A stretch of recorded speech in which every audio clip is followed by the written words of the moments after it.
I was just a few steps from the bedroom door when I heard her voice.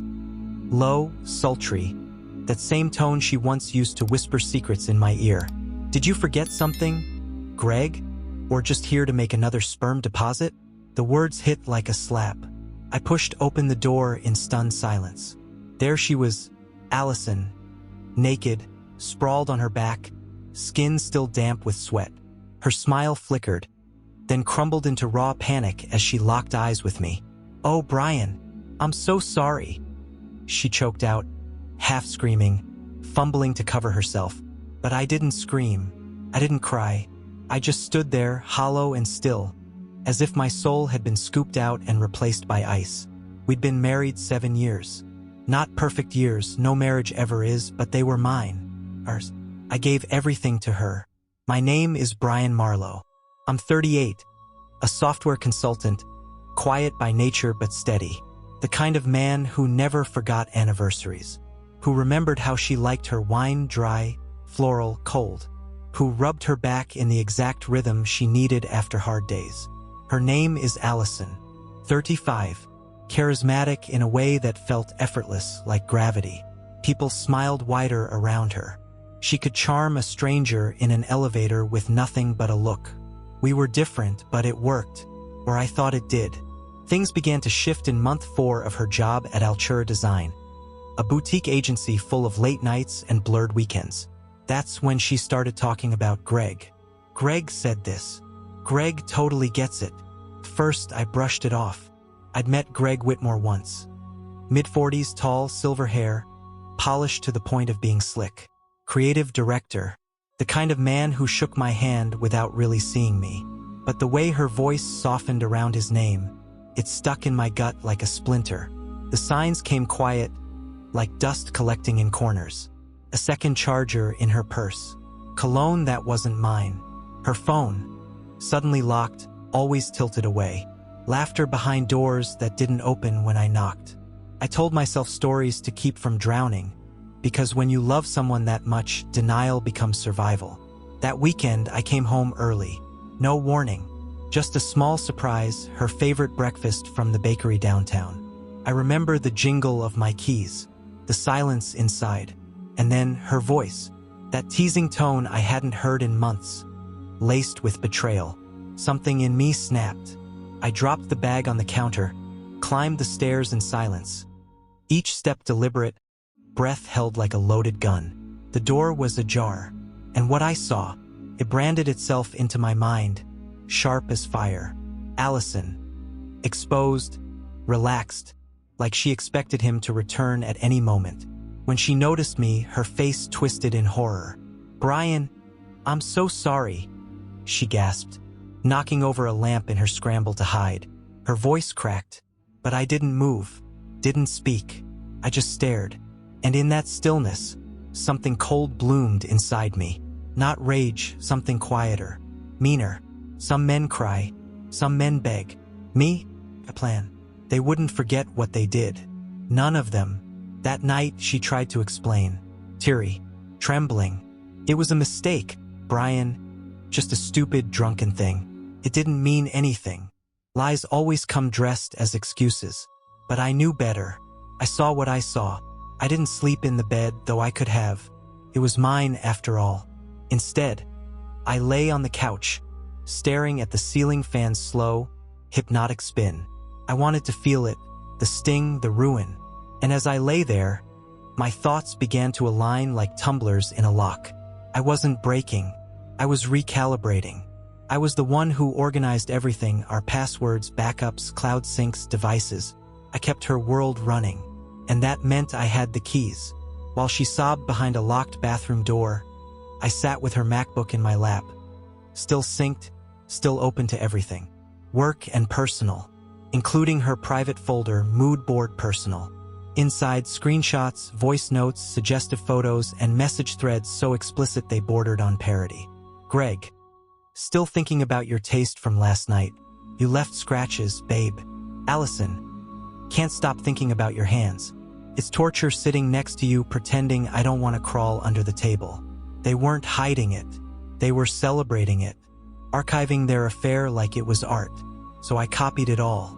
Every email, every file, every meeting room booking that lined up perfectly with her late nights. The truth wasn't just what I saw. It was everything they left behind. And I would use it. All of it. Step 2. Track the patterns. I installed remote monitoring software. Undetectable, discreet, and ruthless.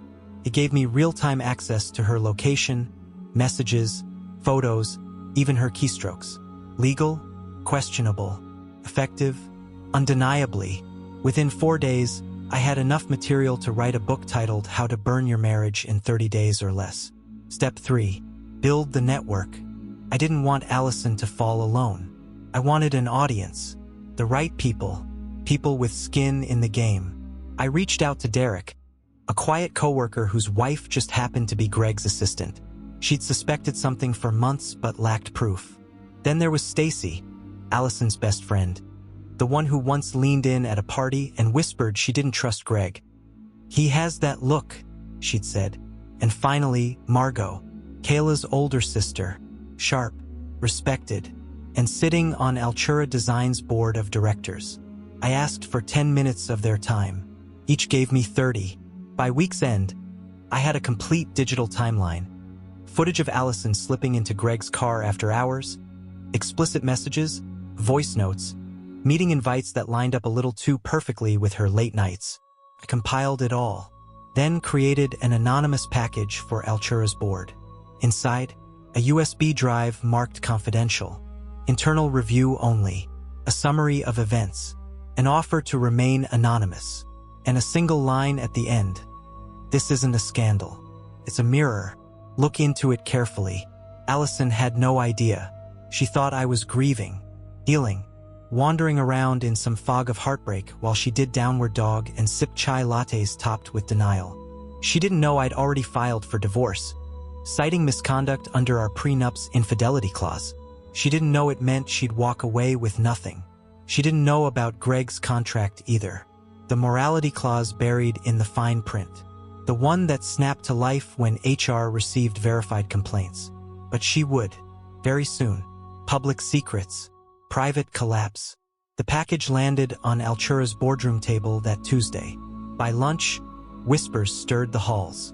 At 2 p.m., Greg was summoned into an unscheduled compliance meeting. 3:07, Allison texted me. "Babe, something weird's going on at work." HR pulled Greg in. "People are acting off. Have you said anything?" "Babe." The word once curled around love. Now it tasted like rust. I didn't respond. At 5:42 p.m., she walked in the front door, heels clicking on the hardwood, lips trembling. "All the directors were in the boardroom," she said, her voice a breath from breaking. "They had screenshots, Brian. Emails I thought were gone. Still, I said nothing. They showed me footage. Greg and me, in the back conference room." Her voice cracked. "They said I violated policy. They're doing a full review." Then a whisper. "I think I'm going to be fired." I looked up slowly. Calm. Final. "I hope they do it in front of everyone. That way you finally get the attention you worked so hard for." Her knees buckled. "Brian." "No," I stood. "You don't get to say my name anymore." The fall of Greg Whitmore. By Friday, Greg was gone. Terminated. Altura issued a sterile email, citing unprofessional conduct and policy violations. But behind closed doors, the damage ran deeper. The board discovered Greg had manipulated at least 2 junior designers, both under review during their promotions. He wasn't just inappropriate. He was predatory. HR's report was a scalpel. Sharp, precise, legal, and final. Greg didn't just lose his job, he lost his entire career. In a field like design, reputation is currency. And his was now radioactive. He became untouchable. His name, a quiet stain in whispered conversations. Last I heard, he moved in with his sister. His wife had taken their kids and left weeks earlier. Turns out I wasn't the only husband betrayed. Allison's reckoning. Her termination came the following week. Swift, silent. Her key card stopped working at noon. Security escorted her out. She came home in tears, mascara streaking her cheeks, voice thick with disbelief. I gave everything to that company. One mistake, and they threw me out like trash. I met her gaze cold and even. You didn't make a mistake, Allison. You made a choice. Again and again. She reached for me. I stepped back. Don't. You don't get to touch me anymore. She collapsed into sobs. Please, we can fix this. I'll quit drinking. Go to therapy. I'll do anything. Just don't give up on us. I walked past her into the kitchen, picked up a folder from the counter, and set it gently on the table. Divorce papers. Signed. Filed. You gave up on us a long time ago, I said. I'm just agreeing with you now. But the cut that truly bled? It wasn't the job or the marriage. It was the betrayal from Stacy, her best friend. The one she never saw coming. The day after Allison's firing, Stacy sent her a message that sliced deeper than any HR report ever could. You slept with Greg while I was covering your meetings. You lied to my face. Then the final blow, you're not just a cheater. You're a narcissist. Don't call me again. That night, Allison sat on the floor for hours, phone in hand, staring at the screen. But no one was answering anymore. No friends. No Greg. No lifelines. I didn't gloat, didn't raise a toast to her downfall. But I did pour a glass of scotch, step outside, and breathe in the cool night air like it was the first full breath I'd taken in years. When the dust finally settled, 3 months had passed since our last conversation. The divorce went through clean, no alimony, no property split. The prenup activated like a guillotine. The judge didn't hesitate. She lost the house. She lost the car. She lost me. She tried to fight it briefly until my lawyer laid out the entire arsenal. Digital proof, timestamps, coworker testimonies, HR findings. The courtroom fell silent, and so did she. I moved out a week later, not because I had to, but because I wanted a fresh start untouched by her ghost. I sold the mattress first, then the table we used to eat at, then the wine rack she begged for after her 3rd year at Altura. Every trace of her, gone. I found a quiet loft downtown. Exposed brick. High windows. Empty space that felt like peace. Finally, peace. People still ask me if I miss her. The answer's simple. I don't miss her. I miss who I believed she was. The woman I pictured under Italian string lights, wine-drunk and full of whispered dreams. I miss the illusion, but not the person behind it. And that's okay. Her message came at 2:13 a.m., weeks of silence broken by one final thread. I know you'll never forgive me, but I still think about what I did every night. I destroyed the only good thing I ever had. I'm sorry. For real this time. I stared at the screen. There was a time I might have answered, might have offered comfort, closure. But here's the truth. Closure isn't something you're given. It's something you carve out of grief and rage and silence. You build it from sleepless nights and truths you never said aloud. So I turned off my phone and went back to sleep, because peace doesn't shout. It doesn't need applause. Peace whispers. It walks beside you in the quiet. It gives you mornings back. Coffee without bitterness, laughter without guilt. And it is, without question, the most dangerous kind of revenge. Because it means you healed without becoming what hurt you.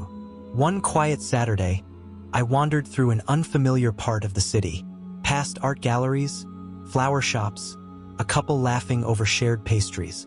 And I smiled, not because I'd moved on, not because I'd forgotten, but because I'd survived. And in surviving, I became someone stronger. Final words? She'll remember, every single day, when she sees couples holding hands, when someone asks why she lives with her sister instead of her husband, when she scrolls through old photos that used to mean something, she will remember. And me? I'll never look back. Was it justice? Was it too far? You tell me. Drop your thoughts in the comments. If you crave more stories like this, real, raw, and ruthless, hit that subscribe button and smash the like. Every click, every share, keeps these stories alive. Thanks for being here. You're the reason we keep going.